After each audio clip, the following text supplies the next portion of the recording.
बहू, त्योहार पर तुम्हारे मम्मी पापा बेटी के ससुराल खाली हाथ कैसे आ गए?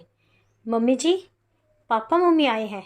वर्षा उर्मिला के कमरे में जाकर बोली, जो कि दोपहर का खाना खाने के बाद अपने कमरे में आराम फरमा रही थी। चलो उनको बिठाओ, मैं आती हूँ, उर्मिला ने लेटे लेटे ही कहा। और उनका जवाब सुनकर वर्षा अपने मम्मी पापा के पास चाय बनाकर ले गई और उनसे बातें करने बैठ गए। भले सास की नज़र में उन लोगों का कोई मान सम्मान नहीं, लेकिन उसके तो वो अपने मम्मी पापा थे। वर्षा बेटा, समधन जी तो नहीं आई, अब हम चलते हैं, उनसे हमारी नमस्ते कह देना।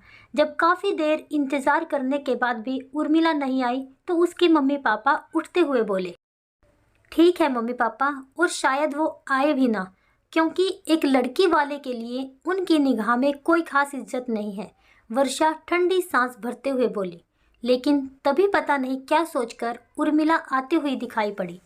समधन जी, चरण स्पर्श, और वर्षा के मम्मी पापा दोनों ही उर्मिला के पैरों में झुक गए। ठीक है, उर्मिला बेरुखी से बोली, और वो लोग थोड़ी देर उर्मिला के पास बैठकर वापस लौट गए। वर्षा, आज तुम्हारे मम्मी पापा क्या लेकर आए थे? कुछ दिखाई नहीं पड़ रहा। उर्मिला ने कुछ सामान आसपास रखा हुआ न देखकर पूछा। कुछ नहीं मम्मी जी, वर्षा बेफिक्री से बोली। क्या मतलब और क्यों बहू? त्योहार पर तुम्हारे मम्मी पापा खाली हाथ बेटी के ससुराल कैसे आ गए? उनको जरा भी लाज शर्म नहीं आई? खाली हाथ आते हुए एकदम से उर्मिला की बहें तन गई। मम्मी जी, इसका उत्तर तो मुझसे ज़्यादा अच्छी तरह आप ही जानती हैं, वर्षा सपाट स्वर में बोली। साफ साफ बताओ, पहेलियां मत बुझाओ। भला भरे त्योहार में कोई कैसे अपनी बेटी की ससुराल खाली हाथ जा सकता है? उर्मिला अभी भी बहुत ज़्यादा चिड़ी सी लग रही थी। मम्मी जी, हमारे मम्मी पापा शादी से लेकर अब तक जो भी सामान लेकर आए, हर बार आपने हमेशा ही उस सामान की ये कहकर निंदा की कि पता नहीं कैसा भिखमंगों की तरह सामान उठा लाते हैं, जबकि हमारे मम्मी पापा हमेशा ही अपनी हैसियत से बढ़कर अच्छे से अच्छा सामान लेकर आए, लेकिन आपने हर बार उनके लाए सामान को हकारत की दृष्टि से देखा। पिछली बार जब दीपावली पर हमारे मम्मी पापा अपने शहर की सबसे अच्छी मिठाई लाए, तब भी आपने उनसे यह कहा कि आपके यहाँ खाते होंगे लोग ऐसी मिठाई।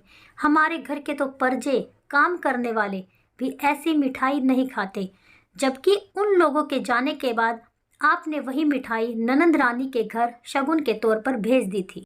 बस इसलिए मैंने उन लोगों को साफ मना कर दिया कि कोई ज़रूरत नहीं कुछ भी सामान लाकर बेमतलब अपमानित होने की।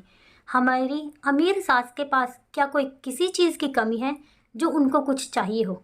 मैंने बिल्कुल ठीक किया ना मम्मी जी? वर्षा बिल्कुल शांत और स्पष्ट शब्दों में बोली। अब तो उर्मिला से कुछ भी बोलते ही नहीं बना, क्योंकि वर्षा कुछ भी गलत तो नहीं कह रही थी। उर्मिला को उसी सोच विचार में छोड़कर वर्षा अपने काम में जाकर लग गई और उर्मिला निशब्द बैठी बैठी सोचती रह गई। दोस्तों, कहानी कैसी लगी आपको?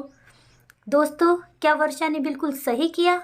लाइक और कमेंट्स के द्वारा अवश्य अवगत कराइएगा, और प्लीज़ हमारे चैनल को सब्सक्राइब भी ज़रूर कीजिएगा। आपका वीडियो लास्ट तक देखने के लिए बहुत बहुत धन्यवाद।